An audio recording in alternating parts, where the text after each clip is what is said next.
তো হ্যাঁ, hello guys, সবাই কেমন আছো? এ দেখে বুঝতে পারছো কোথায় আছি আমি। ঠিক আছে, দেখেই বুঝতে পারছো কোথায় আছি আমি। তোমাদেরকে আর বললাম না কোথায় আছি। এখান থেকে চলে গেলাম সরাসরি বোটে, যাচ্ছি এক জায়গায়। তোমাদেরকে পরে বলবো কোথায় যাচ্ছি, তোমরা শুধু দেখে যাও কী হচ্ছে ভিডিও। মানে দেখো একটা ছেলে এখানে কী করছে, দেখো কী দেখেছে নাকি আসে তাই দেখছে। দেখো বোটটা ছেড়ে দিয়েছে, নদীর পথ, সুন্দরবন নদীর পথ। বোট নৌকাটা ছেড়ে দিয়েছে,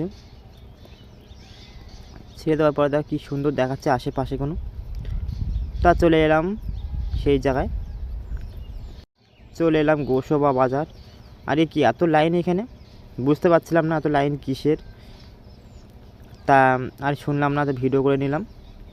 এত লাইন কিসের জন্য জানতে পারছি না, পরে দেখছি। তা যাচ্ছি সেই কাজের জরুরিতে, যাওয়ার পর তো দেখি এত লোক, এত ছেলেরা যাচ্ছে স্কুলে। কিসের জন্য যাচ্ছে তা তো সেটা তো বুঝতে পারছি না। আসে আসে একজনকে শুনলাম যে এরা কোথায় যাচ্ছে, তা বললো আজকে স্কুলে সাইকেল দেবে। তাই তাই এতক্ষণ পরেই বুঝতে পারলাম আজকে নাইনদের, যারা নাইনে পড়ে তাদের সাইকেল দেবে। তা আমি আর কিছু বললাম না, সেই স্কুলেই যাচ্ছি আমি, এটা কাজের দরকারে। তা দেখতে পাচ্ছ কত ভিড় এখানে, অনেক ছেলেরা রয়েছে। আগে সাইকেল ছেলেদের দেওয়া হবে, তারপরে মেয়েদের দেওয়া হবে। তা আমি যে কাজটা করতে এসেছিলাম সাতজিলিয়া বাজারে, সেই কাজটা হয়ে গেছে।